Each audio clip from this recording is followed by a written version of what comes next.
Assalamualaikum warahmatullahi wabarakatuh. Perkenalkan, nama saya Renski Amalia dengan NIM 96202008 absen 8 dari kelas 3 PKD 1. Pada kesempatan kali ini saya akan membahas mengenai kegiatan belajar 14 pada modul 6 dengan judul Pengawasan Pembiayaan, Pelunasan dan Penyelamatan Pembiayaan dan Takeover. Baik, langsung saja untuk pembahasan yang pertama mengenai pengawasan pembiayaan.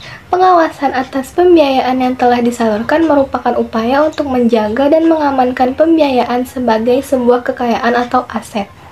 Pengawasan juga digunakan untuk mengetahui terms of lending serta asumsi-asumsi sebagai dasar persetujuan pembiayaan tercapai atau terjadi penyimpangan pembiayaan.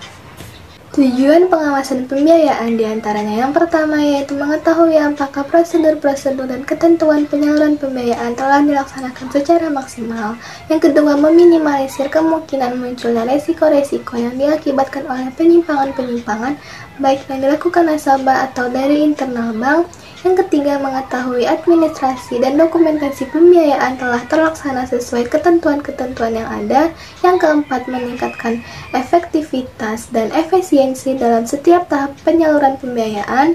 Dan yang terakhir yaitu pembinaan portofolio baik secara individu maupun secara keseluruhan. Pengawasan pembiayaan dapat dilakukan dengan berbagai cara. Yang pertama yaitu on-desk, yaitu melakukan verifikasi terhadap dokumen nasabah. Yang kedua ada on-site, yaitu melakukan kunjungan langsung ke tempat usaha nasabah untuk melihat kemajuan usaha nasabah. Yang ketiga yaitu trade checking, yaitu melihat kondisi usaha dengan memanfaatkan informasi dari supplier, distributor, kompetitor, dan partner bisnis nasabah.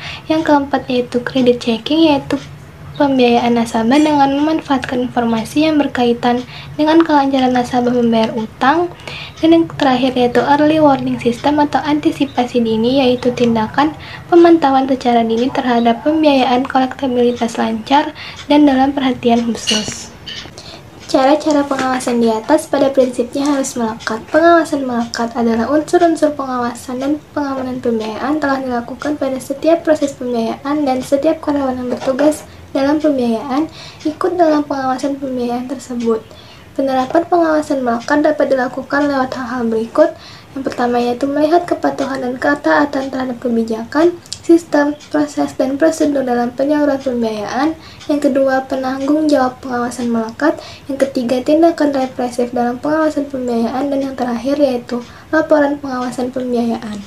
Selain pengawasan melekat, dalam pengawasan juga dikenal pengawasan berganda. Pengawasan berganda adalah pengawasan yang dilakukan oleh dua orang pejabat yang berbeda fungsi terhadap tahapan pemberian pembiayaan yang mengandung kerawanan penyalahgunaan pembiayaan. Pengawasan pembiayaan terhadap proses yang mengandung kerawanan tersebut adalah sebagai berikut, yaitu pengawasan ganda pada proses inisiasi pembiayaan, pengawasan ganda pada proses analisa pembiayaan, pengawasan ganda pada proses penyusunan struktur dan syarat pembiayaan, pengawasan ganda pada kelengkapan file pembiayaan, pengawasan ganda pada proses persetujuan pembiayaan, pengawasan ganda pada proses pencairan, dan pengawasan ganda pada proses pelunasan dan penyelesaian pembiayaan bermasalah. Baik, selanjutnya untuk meminimalisir adanya praktik penyimpangan dalam penghimpunan dana dan penyaluran pembiayaan, dibuatlah buku kebijakan atau buku standar operasional prosedur penilaian kesesuaian tindakan pegawai dengan buku kebijakan. Biasanya dilakukan secara berkala yang dilakukan oleh tim audit internal dari bank yang bersangkutan. Adapun audit internal merupakan suatu fungsi penilaian yang independen dalam suatu organisasi untuk menguji dan mengevaluasi kegiatan organisasi yang dilaksanakan.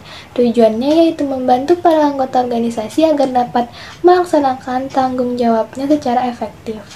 Selanjutnya kita akan memasuki pembahasan mengenai pelunasan dan penyelesaian pembiayaan bermasalah. Setiap pembiayaan yang telah disalurkan kepada nasabah harus ada penyelesaiannya.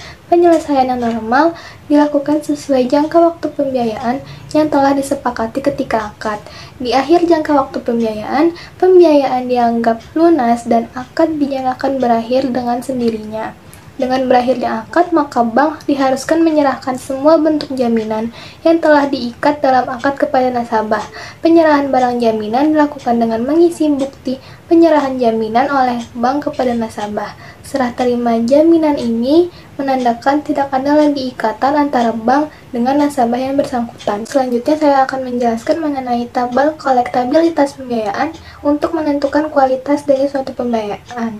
Jadi, lama tunggakan selama 0 hari tergolong dalam kolektabilitas 1 dengan keterangan lancar. Lama tunggakan 1 sampai dengan 90 hari tergolong kolektabilitas 2, keterangannya dalam perhatian khusus. Lama tunggakan 91 sampai 120 hari kolektabilitas 3 dengan keterangan kurang lancar. Lama tunggakan 121 sampai 180 hari kolektabilitas 4, keterangannya diragukan, dan lebih dari 180 hari kolektabilitas 5 dengan keterangan macet. Baik, selanjutnya yaitu tindakan penyelamatan pembiayaan oleh bank dilakukan dengan beberapa tindakan, diantaranya yaitu yang pertama adalah restrukturisasi pembiayaan, yaitu upaya perbaikan yang dilakukan bank dalam kegiatan pemberian fasilitas pembiayaan kepada nasabah yang mengalami kesulitan untuk memenuhi kewajibannya namun masih memiliki kemampuan bayar agar nasabah dapat menyelesaikan kewajibannya. Terdiri dari penjadwalan kembali atau rescheduling adalah perubahan tanggal pembayaran kewajiban nasabah atau jangka waktu pembayaran.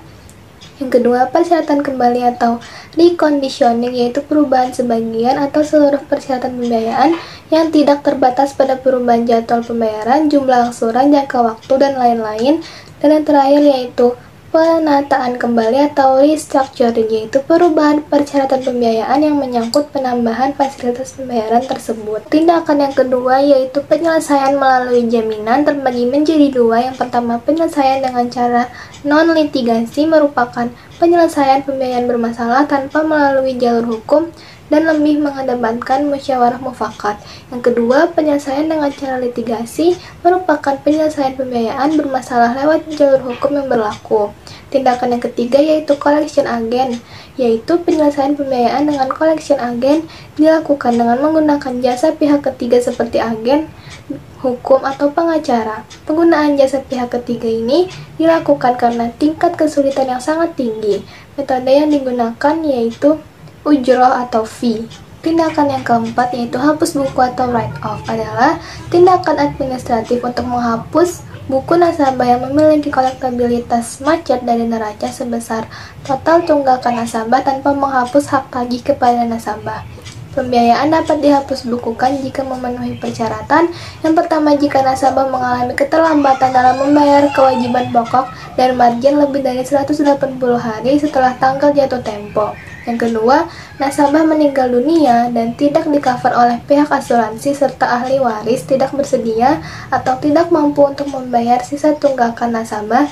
Yang ketiga, nasabah mengalami sakit akut atau cacat permanen. Yang keempat, keberadaan nasabah tidak diketahui selama 180 hari. Dan yang terakhir yaitu sebelum melakukan penghapus bukuan, pembiayaan wajib diubah kualitas pembiayaannya menjadi kolektabilitas 4 atau macet. Dan selanjutnya untuk tindakan yang terakhir yaitu take over atau pengalihan utang, merupakan pemindahan hutang nasabah dari bank atau lembaga keuangan konvensional ke bank atau lembaga keuangan syariah, dan atau dari bank atau lembaga keuangan syariah ke bank atau lembaga keuangan syariah lainnya. Dibolehkannya pengalihan hutang berdasarkan fatwa DSN MUI nomor 12/DSN/MUI/4/2000 tentang hawalah, fatwa nomor 58/DSN/MUI/5/2007 tentang hawalah bil ujroh, dan fatwa DSN MUI nomor 90/DSN/MUI/12/2013 tentang pengalihan pembiayaan murabahah antar lembaga keuangan syariah atau LKS. Kesimpulan dari keseluruhan materi yang telah saya sampaikan yaitu pengawasan pembiayaan dapat dilakukan dengan pemantauan realisasi penyaluran pembiayaan, penggunaan dana pembiayaan, dan pengaruh pembiayaan terhadap peningkatan usaha nasabah jika pembiayaannya berupa modal kerja dan kinerja keuangan nasabah setelah diberikan pembiayaan. Proses pengawasan pembiayaan ini dapat dilakukan dengan beberapa cara, diantaranya yaitu on-desk, on-site, threat checking, credit checking, dan early warning system. Adapun tindakan penyelamatan pembiayaan oleh bank dilakukan dengan beberapa tindakan, misalnya dengan restrukturisasi pembiayaan, pembiayaan jaminan, collection agent, hapus buku atau write off, dan take over atau pengalihan utang. Cukup sekian materi yang dapat saya sampaikan, kurang dan lebihnya saya mohon maaf. Terima kasih atas perhatiannya. Wassalamualaikum warahmatullahi wabarakatuh.